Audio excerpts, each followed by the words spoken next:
بڑی شدید جنگ جاری ہے آپس میں، سیاسی جنگ. علی امین گنڈاپور اچانک ایکٹیو ہوئے ہیں اور یہ لگتا ہے کہ اب سہیل آفریدی زیادہ دیر وزیر اعلیٰ نہیں رہ سکیں گے. یہ دو گروپ بنے ہوئے ہیں کے پی کے میں، ایک سہیل آفریدی ہیں اور ایک اعظم خان کا گروپ ہے.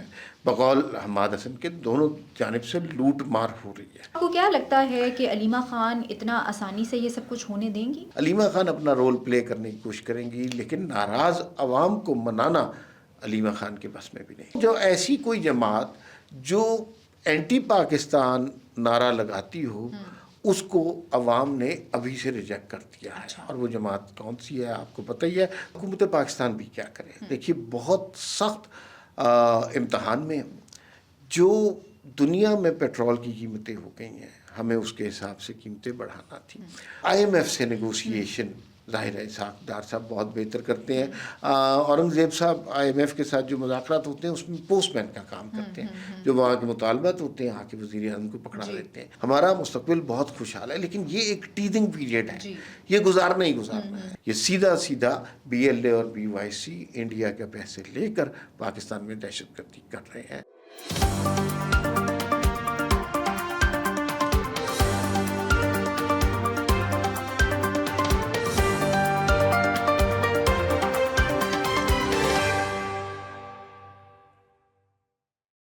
السلام علیکم، میں ہوں آپ کے ساتھ رمشا عارف اور آپ دیکھ رہے ہیں پروگرام وی ٹاک. عمار صاحب میرے ساتھ موجود ہیں. ناظرین، آج جن ٹاپکس پہ ہم بات کریں گے، ہم نے دیکھا کہ ہمیشہ سے ہم یہ دیکھتے آئے ہیں کہ تحریک انصاف میں لڑائی ہوتی ہے. کچھ دن پہلے جو ہے سہیل آفریدی اور علی امین گنڈاپور کی بھی سننے میں آ رہا ہے کہ لڑائی ہوئی ہے. لڑائی کی وجہ کیا بنی ہے اس پہ بات کریں گے، اور 20 سے 25 ارکان پارٹی اجلاس میں کیوں نہیں آئے اس پہ بات ہوگی. گلگت بلتستان میں الیکشنز ہونے جا رہے ہیں، پارٹی رہنما بہت ساری سیاسی جماعتوں کے پارٹی رہنما وہاں موجود ہیں. کس کا پلڑا بھاری ہوگا ان الیکشنز میں، ذرا اس پہ بھی بات کریں گے. اور بجٹ آنے والا ہے، یہ بجٹ عوام دوست ہوگا یا آئی ایم ایف دوست ہوگا، اس پہ ذرا بات کریں گے. اور آخر میں، پروگرام کے آخر میں جا کے بات کریں گے کہ بی وائی سی اور بی ایل اے کس طرح سے بلوچستان میں خواتین کی بے حرمتی کروا رہے ہیں. انہی ٹاپکس پہ آج بات ہوگی وی ٹاک میں. ویلکم ٹو دا شو عمار صاحب. عمار صاحب، سب سے پہلے تو اگر ہم بات کر لیں، ہم ہمیشہ سے سنتے آئے ہیں کہ تحریک انصاف کے اندر دو گروپس بنے ہوئے ہیں، لڑائی ہو رہی ہے نہیں ہو رہی. جب سہیل آفریدی کو بنایا گیا تب بھی علی امین گنڈاپور کھل کے سامنے آئے. اب یہ وجہ کیا بنی ہے لڑائی کی؟ کیوں دوبارہ سے ایک دفعہ یہ ٹاپک دوبارہ ہائی لائٹ ہو گیا؟ اچھا بھائی، میری ابھی حماد حسن صاحب سے بات ہوئی، بڑے قابل صحافی ہیں. کے پی کے کی صحافت پر ان کی بڑی گہری نظر ہے.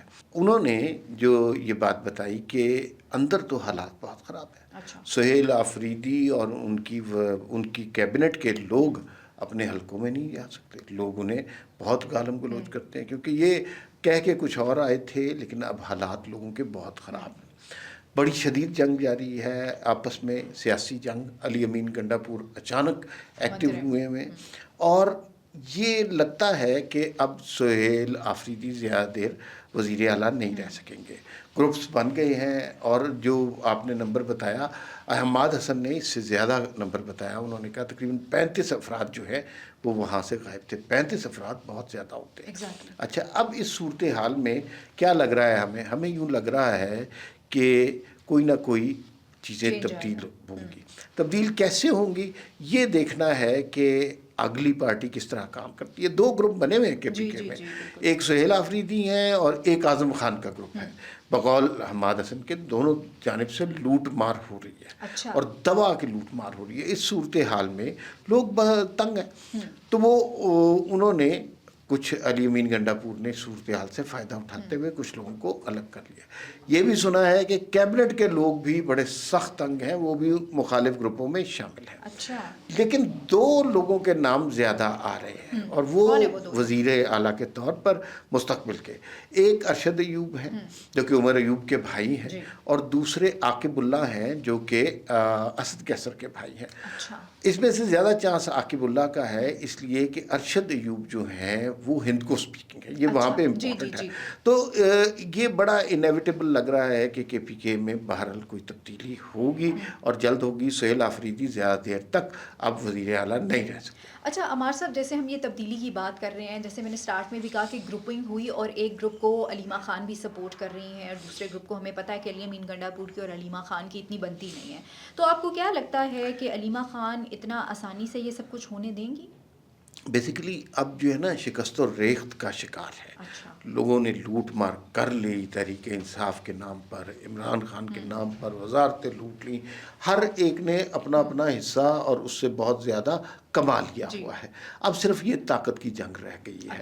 اس طاقت کی جنگ میں علیمہ خان کا ظاہر ہے ایک بڑا امپورٹنٹ رول ہے, لیکن اب ایک بہت اہم فیکٹر وہ ناراض عوام ہو گئے ہیں جو بڑے سخت تنگ ہیں اس بیڈ گورنر سے, جنہوں نے بڑے مشکل حالات دیکھ لیے ہیں. انہوں نے بڑا سہیل آفریدی کو چاؤ سے لے کے آئے تھے کہ سہیل آفریدی آئیں گے تو ان کے حالات بہتر ہوں گے. حالات وہیں پر کھڑے ہیں. آپ کو پتہ ہے کہ گورنرز کا کیا حال ہے. علیمہ خان اپنا رول پلے کرنے کی کوشش کریں گی, لیکن ناراض عوام کو منانا علیمہ خان کے بس میں بھی نہیں ہے. بالکل. پھر اس سے تو یہی تاثر جاتا ہے کہ سہیل آفریدی نے کے پی میں ڈیلیور نہیں کیا.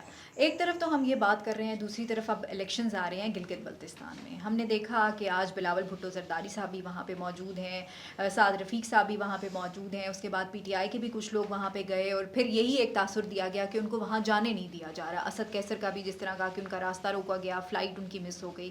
کیا لگتا ہے کہ گلگت بلتستان میں کس کا پلڑا بھاری ہوگا؟ مسلم لیگ نون آئے گی یا کون آئے گا؟ اچھا, جو فلائٹ مس ہوئی ہے وہ تو کسی اور وجہ سے ہوئی ہے. اس فلائٹ مس ہونے کی وجہ سے سعد رفیق بھی نہیں جا سکے. تو یہ دونوں صرف وہ کسی تحریک انصاف کے خلاف نہیں. گلگت بلتستان کا الیکشن عمومی طور پر وہی پارٹی جیتتی ہے جو اس کی وفاق میں حکومت ہوتی ہے. نون لیگ کا پلڑا بھاری ہے. تحریک انصاف وہاں پر مفقود ہو چکی ہے. تحریک انصاف نظر نہیں آ رہی. کچھ آزاد امیدوار کی شکل میں آ رہی ہے, لیکن ایک جماعت کے طور پر سامنے نہیں آ رہی. پیپلز پارٹی کا بڑا اہم رول ہے اور کلیدی کردار ہے. پیپلز پارٹی وہاں پہ اصل میں مقابلہ کر رہی ہے. اصل مقابلہ پیپلز پارٹی اور نون لیگ کے درمیان ہے. اور ایک جیسے بلاول بھٹو نے آج تقریر کی ہے, آپ کو آج یہ خبر ابھی میں نے دیکھی ہے کہ جس طرح بلاول بھٹو کو این او سی لینا پڑا, اس این او سی کے بعد وہ وہاں پر تقریر کر رہے ہیں. تو ابھی اطلاع آئی ہے کہ نواز شریف کو بھی این او سی مل گیا. اب نواز شریف بھی وہاں جا کر تقریر کریں گے. ٹوٹل 24 نشستیں. پیپلز پارٹی 24 نشستوں پہ الیکشن لڑ رہی ہے اور نون لیگ 22 نشستوں پہ الیکشن لڑ رہی ہے. 2 نشستوں پہ انہوں نے کسی کے ساتھ پیچ اپ کر لیا ہوا ہے اور وہ مل کر الیکشن لڑ رہے ہیں. تو یہ وہاں کی صورتحال ہے اور بڑا مقابلہ نون لیگ اور پیپلز پارٹی کے درمیان ہے. لیکن وہ جو ایسی کوئی جماعت جو اینٹی پاکستان نعرہ لگاتی ہو, اس کو عوام نے ابھی سے ریجیکٹ کر دیا ہے. اور وہ جماعت کون سی ہے آپ کو پتہ ہی ہے. تو اس کے حق میں لوگ ہیں بھی نہیں اور نہ ہی اس کے امیدوار سامنے آ رہے ہیں. ایک لحاظ سے تحریک انصاف گلگت بلتستان الیکشن ہونے سے پہلے شکست کھا چکی ہے. اچھا, بیرسٹر گوہر صاحب تو وہاں پہنچے ہوئے ہیں اور وہ ظاہر ہے وہ بھی اپنی کیمپین کر رہے ہوں گے, لیکن ہم نے جو فوٹیجز دیکھی اس میں یہی دیکھا کہ نون لیگ کے جو لوگ وہاں موجود ہیں, وہاں پہ لوگ اور جتنے کارکنان بھی آئے وہ کافی تعداد میں آئے ہوئے ہیں. تو وہی آپ والی بات کہ تحریک انصاف جو ہے ابھی سے یہ الیکشن ہار چکی ہے. اچھا, ابھی دیکھیے نا شہریار آفریدی ملک سے باہر بیٹھے ہوئے ہیں اور باہر بیٹھ کر کہہ رہے ہیں کہ یہاں پہ الیکشن فیئر نہیں ہو رہا. کوئی ان سے پوچھے یار کہ 2018 کا الیکشن فیئر تھا. بالکل ایسا ہی پوچھنا چاہیے. کس طرح ان لوگوں اور شہریار آفریدی کے حلقے کے بارے میں تو یہ تھا کہ یہاں انگوٹھے کے نشان تو پاؤں کے انگوٹھے کے نشان بھی ملے تھے. یہ سٹے آرڈر پہ تھے, ڈپٹی اسپیکرز بنے رہے لیکن سٹے آرڈر پہ رہے. یہ تو خود 2 نمبری سے بنے ہوئے تھے. تو میرے خیال میں ان کے پاس اب سوائے الزام لگانے کے کچھ نہیں ہے. عوام کی بڑی تعداد جو ہے نا وہ تحریک انصاف کا جو انتشاری ایجنڈا ہے اس کو ریجیکٹ کر چکی ہے. آج بھی وہ قومی دھارے میں آنے کی بات کریں, لوگ ان کے ساتھ چلیں گے, لیکن یہ بات انہیں سمجھ نہیں آ رہی. اب دیکھتے ہیں نواز شریف صاحب نے جانا ہے, جیسے کہ آپ بتا رہے ہیں کہ ان کو این او سی مل گیا, تو ان کا جانا وہی بہت بڑا امپیکٹ ڈال سکتا ہے. جلسوں کا سائز دیکھتے ہیں نا. آج بلاول بھٹو نے جو جلسہ کیا ہے وہ وہاں کے حساب سے ایک بڑا جلسہ تھا. اچھا, اب پتہ چلتا ہے کہ یہاں پہ نواز شریف اگر جلسہ کرتے ہیں تو وہ کتنا بڑا ہوگا. اس سے لوگ جلسے ٹرو ریپرزینٹیٹیو نہیں ہوتے کہ کتنے ووٹ پڑیں گے, لیکن وہ ایک آئیڈیا ضرور دیتے ہیں, ڈائریکشن ضرور دیتے ہیں کہ ووٹ کس سمت جا رہے ہیں. چلیں دیکھتے ہیں اصل مقابلہ اب پی ایم ایل این اور پیپلز پارٹی میں. اچھا, بجٹ آنے والا ہے. ہائے کیسی باتیں کرتی ہیں. عوام بہت پریشان ہیں اور کہا یہ جا رہا ہے کہ عوام دوست بجٹ نہیں ہوگا, IMF دوست بجٹ ہوگا.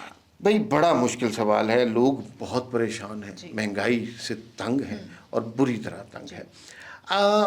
حکومت پاکستان بھی کیا کرے. دیکھیے بہت سخت امتحان میں, جو دنیا میں پیٹرول کی قیمتیں ہو گئی ہیں, ہمیں اس کے حساب سے قیمتیں بڑھانا تھی اور ٹیکس کلیکشن میں بھی ہمیں وہ اہداف حاصل نہیں ہوئے جو ہونے چاہیے تھے. تو یہ معاملہ اب ایسا ہو گیا ہے کہ قیمتیں ہمارے حکومت کے کنٹرول میں نہیں ہیں. ٹیکس پیٹرول کی قیمت اتنی بڑھ گئی ہے، اور جب پیٹرول کی قیمت بڑھ جائے تو ہر چیز کی ہوئے. ایک خبر آئی تھی کہ یہ وزارت خزانہ کے اندر بہت سارے اختلافات ہیں، جس میں اورنگزیب صاحب اور اسحاق ڈار صاحب کے اس کی پھر تردید بھی آ گئی تھی. لیکن جو عام طور پہ کہا جاتا ہے کہ اورنگزیب صاحب جو ہے ٹیکس اسٹریٹجی یا پالیسی ان کا فورٹے نہیں ہے، بالکل ایسے ہی. اور وہ اسحاق ڈار صاحب زیادہ کرتے ہیں. دوسرا آئی ایم ایف سے نیگوشیشن ظاہر ہے اسحاق ڈار صاحب بہت بہتر کرتے ہیں. اورنگزیب صاحب آئی ایم ایف کے ساتھ جو مذاکرات ہوتے ہیں اس میں پوسٹ مین کا کام کرتے ہیں، جو وہاں کے مطالبات ہوتے ہیں وہاں کے وزیر اعظم کو پکڑا دیتے ہیں. ٹف نیگوسیٹر نہیں ہے وہ اسحاق ڈار صاحب ہیں. تو اندر بھی کچھ چل رہا ہے، لیکن چونکہ اسحاق ڈار صاحب سپیریئر پوزیشن پہ ہے، وہ ڈپٹی وزیر اعظم ہیں، وہ جب مرضی چاہیں وزیر خزانہ کو طلب کر سکتے ہیں. تو جس طرح کے اختلافات کی خبر آ رہی ہے اس طرح کے اختلافات ہو نہیں سکتے. عمار صاحب آپ دیکھیں کہ لوگ بجٹ میں حکومت کی طرف دیکھتے ہیں کہ حکومت ہمیں کیا ریلیف دے گی. لوگوں کو یہ بالکل وہ لینا دینا نہیں ہوتا کہ کون بجٹ بنا رہا ہے کون نہیں بجٹ بنا رہا. تو حکومت کیوں ابھی تک ناکام ہے عوام کو ریلیف دینے میں؟ یہ کس طرح ریلیف میں آپ کو بتاؤں اس میں انٹرنیشنل صورتحال کا بہت بڑا قصور ہے. پیٹرول کی پرائسز کی وجہ سے ہر چیز کی قیمت بڑی ہوئی ہے. توقع یہ رکھنی چاہیے کہ انشاءاللہ یہ ایران اور امریکہ کا تنازع درست ہوتا ہے، پاکستان اس میں کلیدی کردار ادا کرتا ہے. اس کے بعد پاکستان کے لیے بہت تابناک مستقبل ہوگا. پاکستان کو ایران سے بہت مراحت حاصل ہوں گی، سعودی عرب کے حوالے سے، امریکہ کے حوالے سے ہمارا مستقبل بہت خوشحال ہے. لیکن یہ ایک ٹیدنگ پیریڈ ہے، یہ گزارنا ہی گزارنا ہے. اب اس میں آپ کے پاس حکومت کے پاس مارجن بہت کم ہے عوام کو ریلیف دینے کے. تو اب وہ ریلیف کیا دے پاتے ہیں، کیسے کرتے ہیں، اس کے اوپر ہمیں دیکھنا ہوگا. لیکن یہ یاد رکھیے کسی بڑے ریلیف کی توقع نہیں ہو سکتی. چلے 5 جون کو قومی اسمبلی اور سینٹ کا اجلاس بلا لیا گیا، اس میں دیکھتے ہیں کہ اب بجٹ کیا آتا ہے اور کس طرح سے آتا ہے. اچھا بلوچستان کو اگر عمار صاحب ہم ڈسکس کریں، ہم ہمیشہ سے ایک صوبہ جس کو ڈسکس کرتے آئے ہیں کہ وہاں کہ وہ صوبہ نگلیکٹ ہو رہا ہے. لیکن ہم نے دیکھا ہوگا کہ خواتین کا ہر جگہ بہت اہم کردار ہوتا ہے. لیکن بلوچستان کے اندر اسپیسیفکلی بی وائی سی اور بی ایل اے نے خواتین کی جو بے حرمتی کروائی ہے نا، اس کا تو وہ تو ایگزامپلز ہی اور ہیں. میں آپ کو بتاؤں بلوچستان میں 2 طرح کی قوتیں ہیں. ایک وہ ہیں جو پرو پاکستان ہیں، جو پاکستان سے بے انتہا محبت کرتے ہیں. یہ 99% بلوچستان ہے. سرفراز بگٹی صاحب کی حکومت بہت اچھا کام کر رہی ہے. دہشت گردوں کا جس حد تک قلع کما کیا جا سکتا ہے کیا جا رہا ہے. جو صوبائی حکومت کا فرض ہے کہ جو ریاستی بیانیہ آگے لے کے چلنا وہ لے کے چل رہے ہیں. یہی کمی ہمیں کے پی کے میں محسوس ہوتی ہے. وہ ریاستی بیانیہ اور صوبائی بیانیہ مختلف متصادم ہیں. وہاں پر بلوچستان میں یہ مسئلہ نہیں ہے، وہ بالکل کلیئر ہے. وہاں پر وہ ریاست کے ساتھ چلنا چاہتے ہیں، پاکستان سے محبت کرنے والے لوگ ہیں. یہ جس نازک موضوع کی طرف آپ نے اشارہ کیا یہ بہت ہی حساس موضوع ہے. خواتین کسی بھی علاقے کی ہوں محترم ہوتی ہیں. بلوچستان میں ظاہر ہے زیادہ وہاں پر پردے کا اور باقی چیزوں کا خیال کیا جاتا ہے، رسوم و رواج کا خیال کیا جاتا ہے. اور بلوچستان کی خواتین نے پاکستان کے لیے بہت اچھا کام بھی کیا. وزارتوں میں بھی خواتین رہی ہیں، حکومتوں کے بہت اعلیٰ عہدوں پہ رہی ہیں، پولیس میں رہی ہیں، بیوروکریسی میں انہوں نے بہت اچھا کام کیا. لیکن یہ بی ایل اے اور بی وائی سی نے کچھ خواتین کو ورغلا کر، اور جس طرح ورغلایا ہے اس کی تفصیل کسی اور پروگرام میں بتائیں گے، وہ انتہائی ایک کبھی طریقہ ہے، اس کے اوپر بات کرنا بھی مشکل ہے. تو ان کو ورغلا کر ان کو دہشت گرد بنایا. اب اس کا نقصان دیکھیں، ایک تو اس دہشت گرد نے کوئی حملہ کیا ہوگا اور اس نے کوئی خودکش کوئی واقعے میں ملوث ہوئی ہوگی. اس کا نقصان یہ ہوا کہ اب سیکیورٹی چیک پوسٹیں لگی ہوئی ہیں. پہلے وہاں پہ اور ہر جگہ پاکستان میں یہ رواج تھا کہ اگر آپ کی گاڑی میں کوئی خاتون بیٹھی ہوئی ہے تو وہ چیکنگ نہیں ہوتی تھی. یہ ہمارا اب رواج ہے، ہماری رسم ہے.